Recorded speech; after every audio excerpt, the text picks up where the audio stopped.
É com imensa alegria que estamos iniciando aqui mais uma live para o estudo do livro Deus, Radiografia Simples. Como vocês sabem, esse livro foi publicado e está à venda tanto no site vidaeprognostico.com, como também na livraria Novos Rumos, aqui em Belo Horizonte. Está com o livro disponível no balcão e também para venda pela internet. No site vidaeprognostico.com vocês encontram também o livro para download e para compra. Esse livro tem uma proposta de analisar um pouco juntar a perspectiva de um confronto dialético entre a identidade e a união ao longo de vários temas, mostrando que alguns são mais propensos à união, enquanto outros fortalecem a identidade e a individualidade. Com isso, nós estamos abordando hoje o tema que é Deus no seu aspecto masculino e feminino, que nós vimos a semana passada, né? E os slides, inclusive, são os mesmos, porque não temos uma necessidade de trazer mais informações. O que nós trouxemos já foi suficiente, inclusive nós hoje estamos fazendo uma prorrogação do tema, né, para que a gente pudesse discutir mais e acrescentar mais detalhes, enriquecer um pouco mais, porque o tema é muito denso. Mas resumindo um pouco, inclusive para alguém que eventualmente não assistiu à reunião da semana passada, o nosso estudo, nós podemos dizer que Deus se manifesta através de duas formas. A primeira é no seu aspecto de filho, quando ele transformou todas as criaturas em seus descendentes, com mais recursos ou com menos. Por isso que eu disse, né, que Deus é todo tipo de inteligência. E ele fez isso nos seus filhos, dando a alguns mais ou menos atributos. Entretanto, a função que se espera de cada um é correspondente aos seus predicados, aos seus talentos. Por isso que na parábola dos 10 talentos, Jesus disse que o Senhor deu aos filhos os talentos de acordo com a sua capacidade.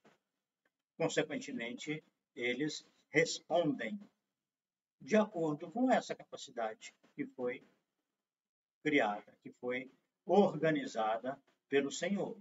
Temos, então, pessoas com muitas aptidões, pessoas com menos, e, no entanto, todos são filhos de Deus e têm um papel indispensável a se cumprir na criação. A outra manifestação de Deus é através do todo, do cosmos, da criação. Então, temos um Deus que se faz pequeno e consegue colocar no Filho, ainda que minúsculo em comparação com ele, os seus talentos, as suas aptidões, e dentre essas, eu acho que a mais interessante está no primeiro capítulo do livro Deus, Radiografia Simples, é quando mostra que a criatura, apesar de pequenina em comparação com Deus no seu esplendor, na sua magnificência, essa criatura também é infinita. E eu me lembro bem que nós conversamos a respeito de que essa criatura está sempre aumentando o seu número de relacionamentos, a sua bagagem de informações, ampliando o seu potencial de alguma forma dentro do que ele é. Mas isso mostra um traço da infinitude. Nós não somos infinitos em tantos aspectos como o Senhor, porque todas as virtudes ele tem em escala macro, infinita. Por isso que naquele diálogo também de Jesus com o chamado mancebo de qualidade, Jesus encerra aquela conversa, ele responde inicialmente dizendo assim: por que me chamas bom? Só há um bom, que é Deus.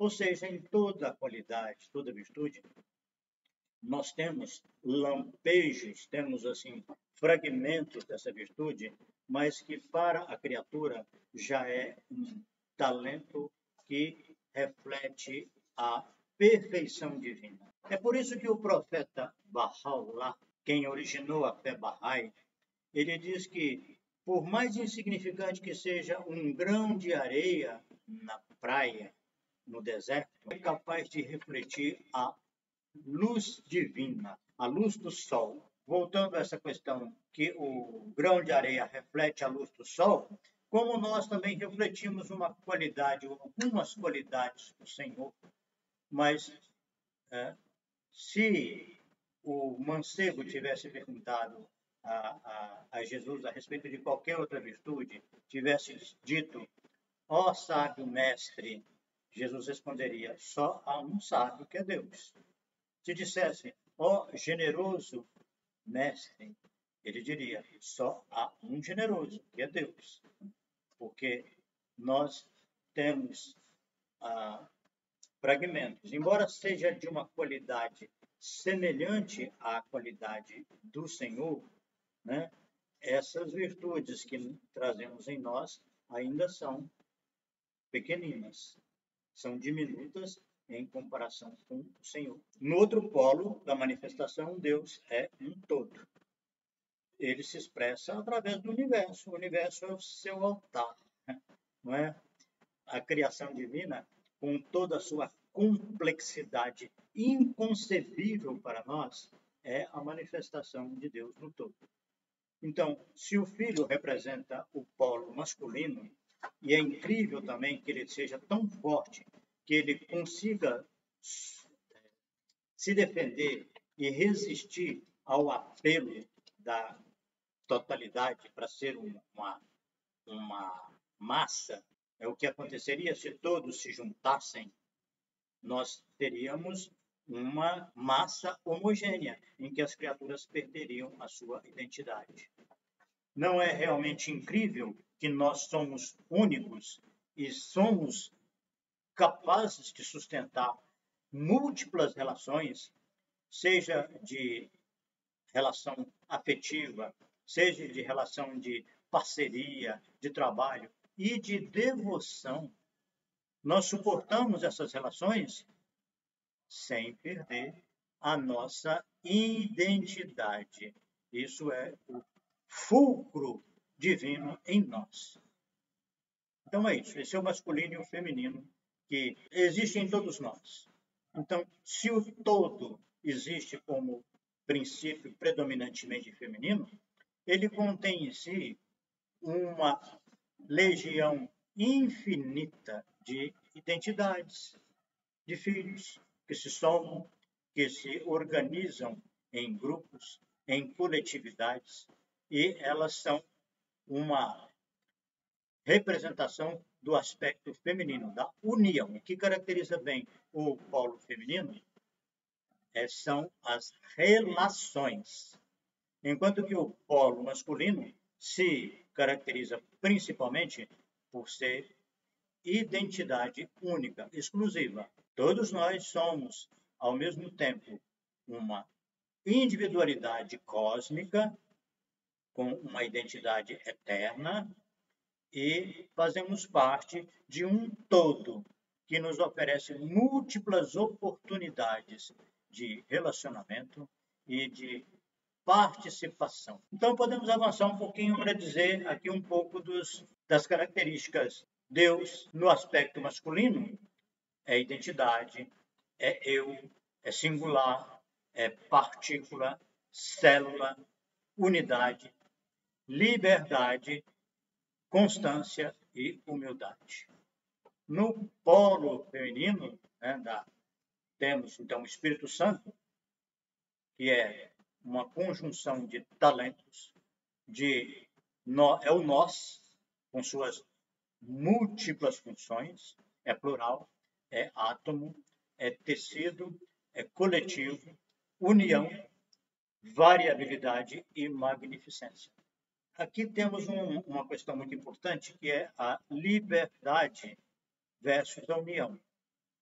a liberdade é um apanágio do um, é um privilégio do um. Se você quiser se referir a um povo, você pode fazer isso de duas formas. Você se refere ao conjunto de criaturas e você está mostrando o seu olhar feminino, a sua forma de priorizar o conjunto de muitas e muitas criaturas, ou então você junta tudo num pacote só e se refere a ele como um país. Então, no um existe liberdade. Na união, não, existe aglutinação. Embora ela nunca seja o suficiente para formar uma unidade de criaturas que não têm a sua individualidade. O que nós podemos ainda complementar é que, se a liberdade é privilégio do indivíduo, da criatura, da identidade, o nós, o conjunto, tem a prioridade da felicidade. É por isso que o poeta já disse, né? Não é possível ser feliz sozinho. Se não me engano, foi o Vinícius de Moraes, numa música que se transformou em música, né? Não há amor sozinho, é juntinho que ele fica bom. Porque o amor sozinho existe, mas ele é autoestima. Ele leva a um amor por si mesmo, que é tão importante quanto o amor pelo outro. Mas as consequências são diferentes. Se o primeiro leva à liberdade e é uma virtude de primeira ordem, quando o amor se volta para uma relação, seja com o que for, você pode amar qualquer coisa nesse mundo. Isso é o caminho para a felicidade. Ainda que eu pensei em comentar com vocês rapidamente, eu já vou abrir para a participação de vocês. Primeiro, por que no Evangelho Deus é Pai e não mãe, e não um ser misto, uma mescla de pai e mãe? Porque o olhar de Jesus é predominantemente masculino. A identidade, o eu. Eu já comentei com vocês e repito, porque pode ser que alguém esteja conosco pela primeira vez. Você pode pegar um desses sites que tem a Bíblia, e tem um que é muito bom, eu uso com frequência, né, que é o Bíblia Online. Você vai, inclusive, poder limitar a sua pesquisa só ao Antigo Testamento ou só ao Novo Testamento, se você não quiser pesquisar na Bíblia toda. Então, se você procurar no Novo Testamento, e se você não tem como restringir, né? Mas eu tinha, há alguns anos, eu usei muito um material, um documento, né, do Word, que era um conjunto dos 4 evangelhos, Mateus, Marcos, Lucas e João. E era muito interessante você mandar, né, fazer uma pesquisa com a palavra eu, e você não tinha quase nada. Desculpe, a palavra nós, você não tinha quase nada. Enquanto que o eu, ele é farto, ele é muito frequente. Com isso, nós entendemos que já por si só sinaliza que o pensamento de Jesus e o seu discurso, consequentemente, é muito mais voltado para o eu, para o indivíduo. Então, ele vai falar sobre Deus dentro desse prisma, de mostrar que Deus é um. Quando, no capítulo 12 do Evangelho de Marcos, perguntam para ele qual que é o maior mandamento da lei, ele fala: ouve, ó Israel, o Senhor nosso Deus é um só. Para Jesus, esse é o maior mandamento da lei. Em seguida, ele complementa: amarás, pois, ao Senhor teu Deus, de todo o teu coração, de toda a tua alma, de todo o teu entendimento, de todas as tuas forças. Então, nós temos aí uma colocação que precisa ficar muito bem entendida, porque se Jesus, ele que estipula no seu discurso ao longo de todo o Evangelho que ele é o Filho do Homem. Ele é predominantemente masculino. Se isso tiver alguma dúvida para alguém, vale a pena lembrar que tem uma outra frase muito interessante de Jesus, quando ele fala assim: o Pai é maior do que eu. E essa afirmativa, eu considero muito significativa, porque o que é maior do que eu não explicita, ele não discorre sobre qual a diferença. Mas se Deus é infinito e nós somos menores, cada um de nós é menor do que Deus, pode ser uma diferencinha pequena, como também pode ser muito grande. Eu penso que, olhando do prisma do lado masculino, nós podemos dizer que, quantitativamente, nós estamos com muitas limitações em relação ao pai. Do ponto de vista feminino, da qualidade, nós somos imagem e semelhança. Nós somos qualitativamente aquele grão de areia que é capaz de refletir a luz do sol. Esse antagonismo, essa questão dialética entre ser uma figura muito aquém do Criador e, ao mesmo tempo, ser parelha, é o nosso grande desafio. A última coisa que eu gostaria de acrescentar é que existe um entendimento que me parece distorcido quando se fala que, no livro da Gênesis, da Bíblia, que Deus criou primeiro o homem e depois a mulher, né? Criou Adão e depois Eva. Quem tiver um pouco mais de interesse, eu sugiro que dê uma olhada na minha tese História de Vida e Prognóstico. Ali tem um capítulo que eu gosto muito, porque é muito difícil você conseguir introduzir um tema filosófico com essa carga religiosa numa tese de doutorado. Mas, graças a Deus, eu consegui colocar ali que o nome do capítulo é Adão e Eva no Paraíso Científico, mostrando que, quando Deus criou Adão, Eva já estava dentro dele. Ela não foi criada depois. E é muito interessante que, quando você analisa a costela, quando você vê como ela está no corpo, a participação dela no que a gente chama de arco costal, que é um conjunto de 12 pares de costela, você vê que não tem nenhum outro órgão no corpo que vivencia relações tão próximas. E daí tem uma série de outras ilações possíveis quando você começa a ver o formato da costela, as relações possíveis ali, né? As diferenças, a variação. Então, uma das características do feminino é a variabilidade. Ou seja, todos nós temos, então, um pouco de masculino e um pouco de feminino. Em algumas pessoas, isso está bem balanceado, né? É um equilíbrio interessante, mas em outras há uma diferença.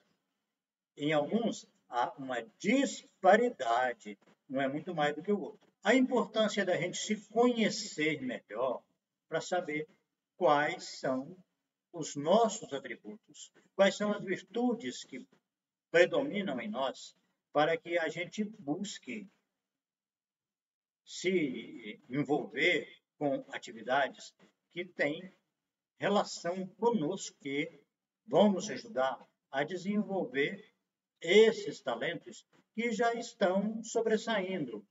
É claro que a gente pode buscar uma outra virtude, contato com um outro campo de aperfeiçoamento humano, que ainda não está muito evidente nas nossas pesquisas, nas nossas buscas, nos nossos trabalhos. Entretanto, pelo menos, o autoconhecimento vai nos favorecer para que a gente não entre em projetos, em propostas que não têm muita coisa a ver com a gente.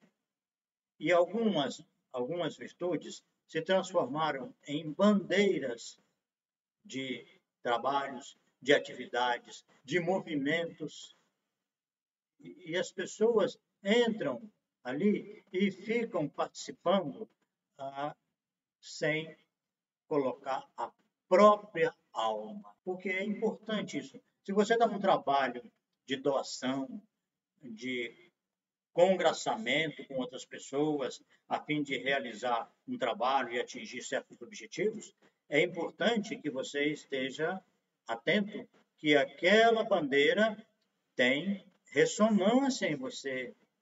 Você já buscava alguma coisa nesse sentido, até mesmo antes de encontrar aquele projeto em andamento no mundo. Então, isso é muito importante, porque acontece com muita gente que está aí, que abraça uma instituição, que participa de reuniões semanalmente, e elas estão ali, assim, mais ou menos decorativas. Elas participam, mas elas não conseguem colocar a alma, a sua força, a sua dedicação, o seu gosto, o seu prazer, porque aquilo não tem eco no íntimo delas. E isso é importante porque muitas vezes você acaba tendo que desempenhar um trabalho original, um trabalho que tem muito a ver da sua própria criatividade. Estou falando do masculino. Não é um trabalho que você vai juntar pessoas, porque tem pessoas assim, tem gente que cria um trabalho, mas precisa de seguidores. E aí trata de seduzir pessoas, de atrair, de encantá-las com o seu projeto. Isso é para dar uma ideia de como é importante que a gente se conheça, ter noção um pouco melhor se eu tenho predominância do masculino, do que eu sou, da minha criatividade, da liberdade e de outras virtudes relacionadas com isso, né, que nós vimos no livro, fala mais sobre a fé, sobre a identidade. Nós podemos acrescentar hoje que é muito importante a pessoa também ser autêntica, faz parte principalmente do seu masculino, né? Da sua identidade. Então, ela tem autenticidade e ter dignidade, que é uma virtude também muito voltada para si mesmo. Mas fazer isso sem egoísmo, sem arrogância, sem separatismo.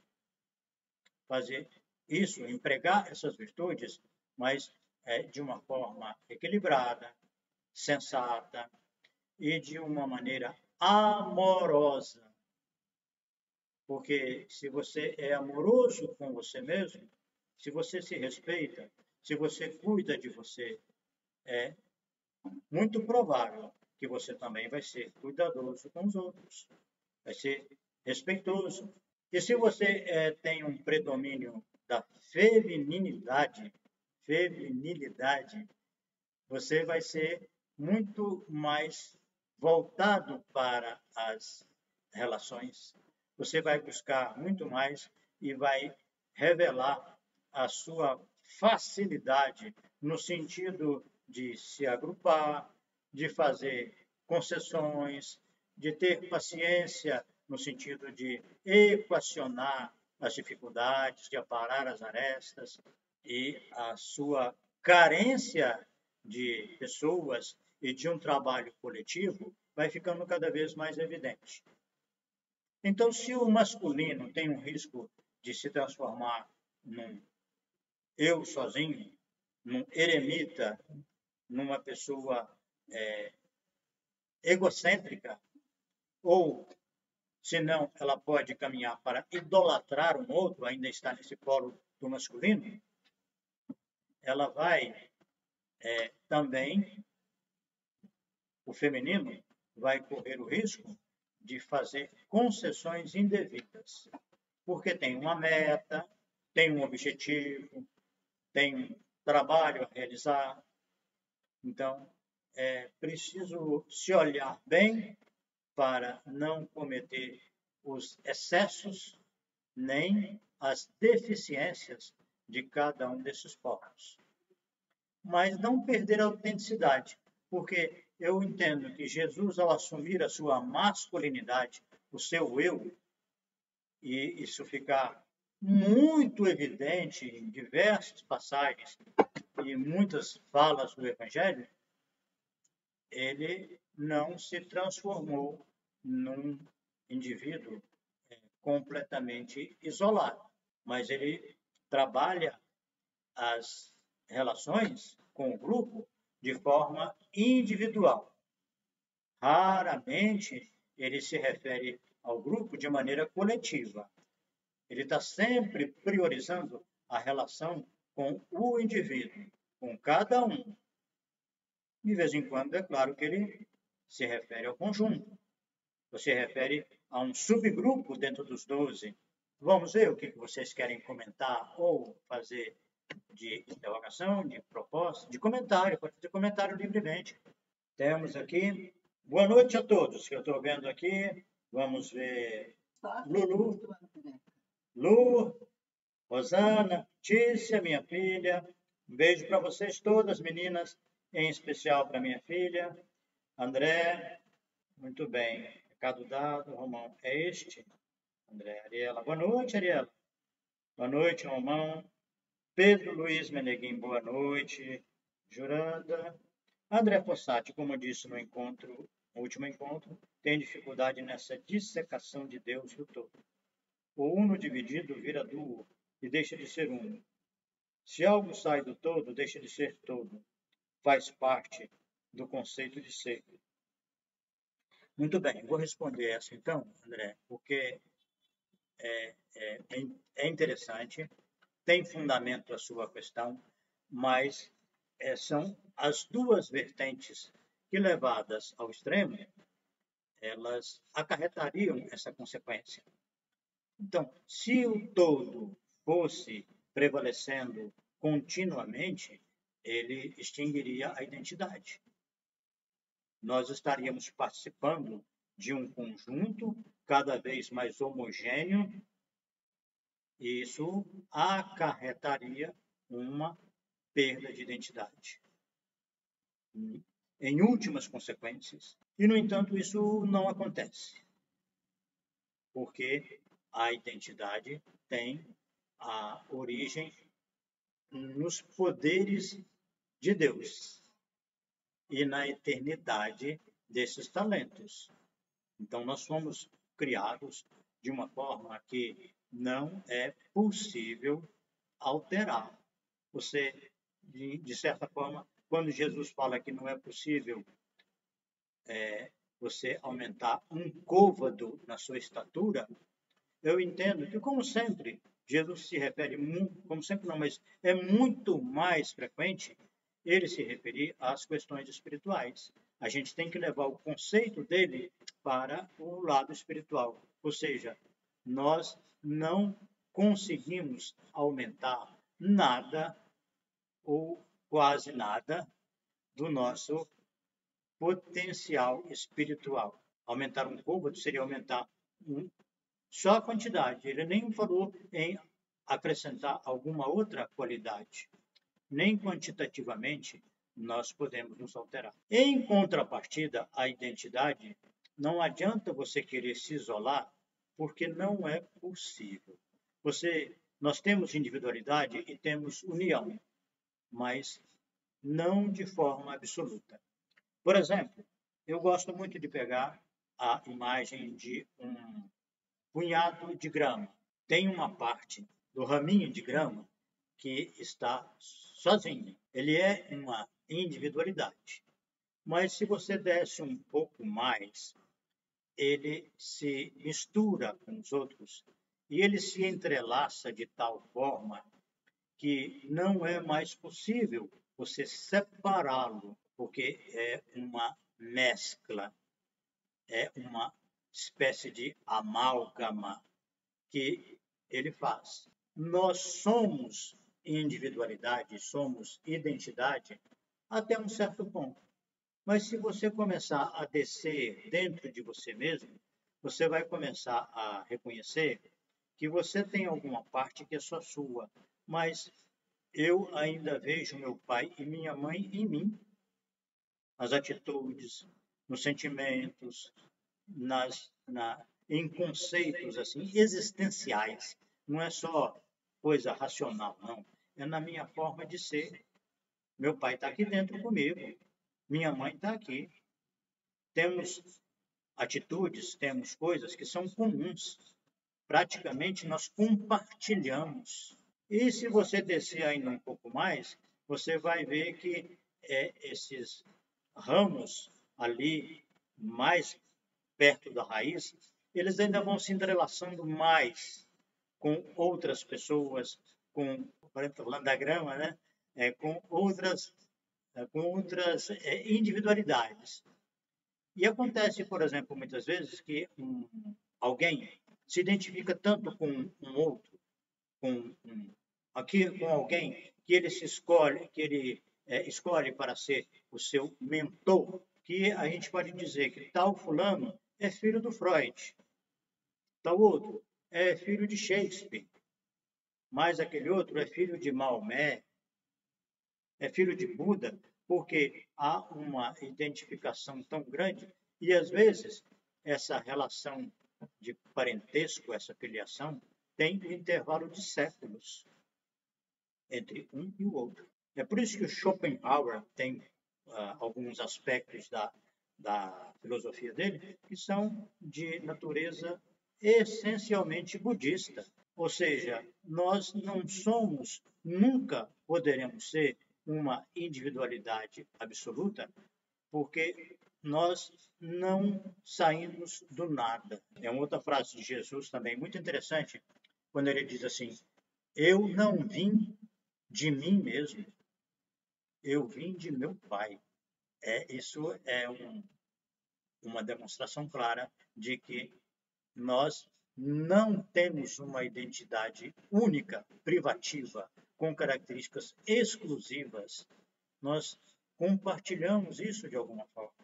Então, nós nunca sairemos desse todo, porque as nossas raízes nos prendem e nos transformam em um ser misto de um eu e de outras características que nós compartilhamos com outras criaturas. Então, somos uma ilusão de eu, mas também somos uma ilusão de conjunto, de todo, de massa.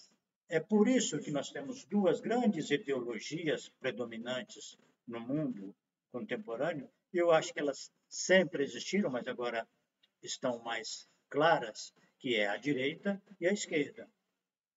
A direita é embasada no eu e defende a liberdade como um princípio absoluto. E temos a esquerda que defende e apoia o princípio da união do coletivo. O que a primeira peca por excesso de liberdade, por acreditar que alguém possa ser absolutamente livre, e eu já mostrei que não somos uma identidade absolutamente única e exclusiva. Então, a direita está equivocada em relação a essa liberdade sem controle, sem limite.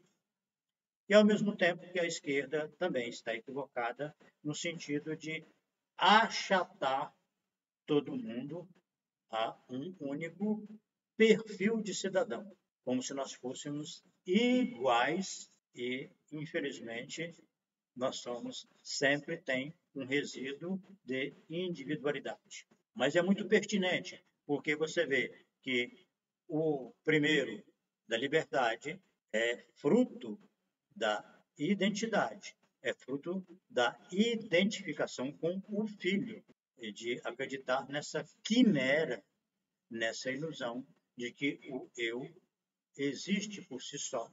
E o outro grupo, né, vive em função dessa origem do todo, do cosmos, dessa tendência a nos unirmos uns aos outros e acaba transformando isso um nós artificial, um nós que força e que, em muitos casos, violenta a índole das criaturas que são originais e que tenderiam a uma evolução, a um desenvolvimento de si mesmas de uma forma muito mais proveitosa se elas estivessem num campo em que fosse respeitado essa sua predisposição para a realização que prioriza o individual. Muito bem. Onde estamos aqui? Entendo que somos dualidade, vivemos na dualidade, que nossas parcelas masculinas e femininas vibram segundo suas características, mas me perco quando tento ver Deus dessa forma. Não sei se é meu Asperger ou outro limite, mas essa divisão de Deus me confunde bastante. Juranda disse, André, eu penso que não há divisão. Ele tem as duas partes. Penso que essa forma é didática. Vamos ver o que o Gilberto fala. Tícia, ok. Som para mim está ok. Ótimo. Juranda, ou seja, temos determinados talentos. Deus possui todos. Sim, Juranda, entendo, mas duas partes é divisão. O que você está falando aqui, André, tendo mais um pouco objetivo, mostra que você tem predominância do feminino em você. Você tende a ver, a querer, a aspirar, a acreditar mais piamente nesse lado das relações que caminham para a união. Daí porque talvez você se sinta muito mais confortável num grupo de pessoas amigas que têm um projeto em comum. Né? A palavra comum é muito bem um sinal dessa vertente feminina. Você vê que no livro de Atos dos Apóstolos tem lá a criação de uma comunidade. Foi ali que nasceu, na minha opinião, a primeira experiência comunista do cristianismo, por acreditar que as pessoas não podiam ter propriedade privada e que era obrigatório, né, entregar o fruto da venda dos seus bens para a direção da Casa do Caminho. Foi o que aconteceu com Ananias e a sua esposa Safira, que morreram em função do choque emocional de terem tentado guardar o produto da venda do seu imóvel. Então, você veja bem que se a vertente feminina ela tende, de uma forma quase espontânea, a agrupar as pessoas em forçar para que elas sejam um grupo, e esse grupo tem coisas em comum, tem projetos em comum, e essa ideia de anular a propriedade privada teve muito sucesso na Igreja Católica, onde eu entendo que é um projeto comunista, porque aqueles que aceitam e que são admitidos, eles não têm mais propriedade privada. Eles repetem essa experiência dos apóstolos. Eles vendem os seus bens ou doam seus bens para a igreja. E há uma hierarquia muito rígida. É interessante que alguém já disse que na Igreja Católica o sistema administrativo faz com que o inferior nunca escolha o superior, exceto na última instância hierárquica em que não tem como alguém escolher o Papa de cima, tem que ser de baixo. Então, é um conclave dos cardeais que vai escolher o superior. Mas, regra geral, todo o restante, quem escolhe o elemento que vai ser promovido para a escala seguinte é o que está acima. Tá? Então, o que nós temos? Uma estrutura em que a hierarquia é rígida. É essa tendência do feminino. A diferença da Igreja Católica para um Estado comunista é que a Igreja Católica, eu diria, que é um comunismo educado, porque não fica tentando impor para ninguém a sua ideologia. ela não quer transformar o país numa experiência comunista. Ela faz um comunismo doméstico. Ou seja, se você quiser participar, você tem que entrar, você tem que se enquadrar nessas normas. Não há liberdade. Ao passo que a experiência mais comum de liberdade, ela também se perdeu pela falta de limites. Ao não colocar limites, transforma a liberdade, começa a fazer apologia da liberdade. E nenhum princípio da criação ele é absoluto. Então, o desrespeito à origem do sujeito, por exemplo, uma pessoa que granjeou muito prestígio, muita riqueza, uma fortuna imensa, uma multinacional poderosíssima, ela só chegou nesse ponto porque ela não distribuiu os lucros, os benefícios, de uma forma mais justa. Essa falta de limite à liberdade leva a essas discrepâncias. Tá? Então, nós estamos com essa influência. Ou nós estamos muito feministas, ou muito masculinistas, muito machistas, porque ou nós supervalorizamos, a direita supervalorizou a liberdade e gerou o capitalismo, que é a outra face do comunismo. Ambos são tão desequilibrados, cada um é tão desequilibrado quanto o outro.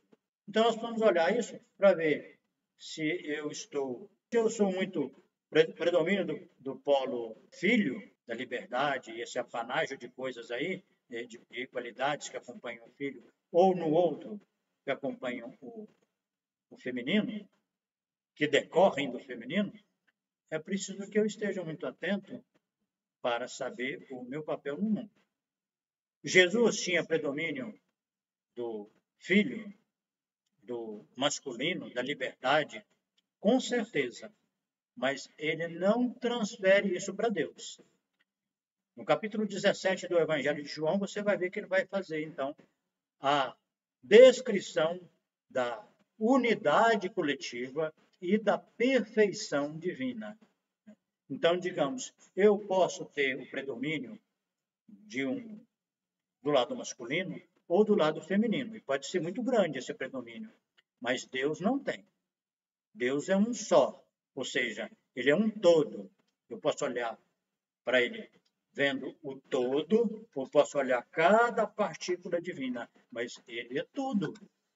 Ele não tem polaridade, ou ele tem duas polaridades que ele se equilibra e que administra de forma extremamente perfeita. Sigamos, então, vamos ver que a Juliana está me falando aqui que tem um comentário da Jane. Jesus se colocava no lugar do outro de maneira singular em várias passagens. Isso quer dizer, ele sabia que não podia sofrer pelo outro, mas essa empatia em nós pode ser tão literal que, ao invés de virtude, vira um defeito a vencer, porque a gente não sabe ajudar sem sofrer com o outro. É feminino, desequilibrado. Tá bom. Jane, é isso mesmo. Nós somos tão confusos que às vezes a gente tem predomínio de um polo. Nem sempre tem, não é obrigatório que tenha predomínio. Tem pessoas que isso está bem junto. Eu acho, por exemplo, que o Mahatma Gandhi tinha predomínio do lado feminino.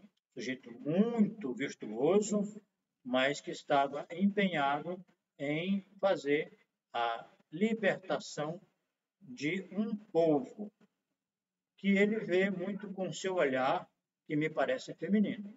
Se eu me conheço bem, eu não entro em certas bandeiras que não ressoam na minha alma. Posso até participar, mas eu não abraço aquilo como se fosse uma coisa muito suprema. Por exemplo, vamos falar de um pessoal que a gente conhece mais. O Espiritismo, ele faz a apologia da caridade. Fora da caridade não há salvação. Eu já acho que aí tem uma ressalva. Porque não existe salvação fora de nenhuma virtude.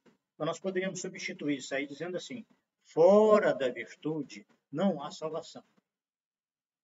E a virtude, ela é boa naquilo que ela é necessária. No momento em que você tem que fazer um acerto numa relação a dois, você precisa de sinceridade. Você pode ter compreensão, pode ter tolerância, pode ter muitas coisas importantes, mas a sinceridade, eu acho que ela surge aí como sendo a virtude prioritária. Fazer a apologia de uma virtude a priori sobre as outras eu considero que é um equívoco. Virtude boa é aquela que se você precisa para aquela hora.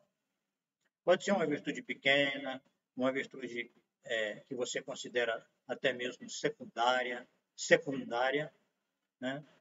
E, no entanto, quando você precisa dela, é bom que seja ela. Se você usar uma outra, pode ser que substitua, que quebra o galho, mas o bom mesmo é quando a mão encontra a luva, que veste bem, que fica bem confortável. É isso, a virtude é essa. A virtude boa é essa. É aquela adequada para as necessidades do momento ou das circunstâncias.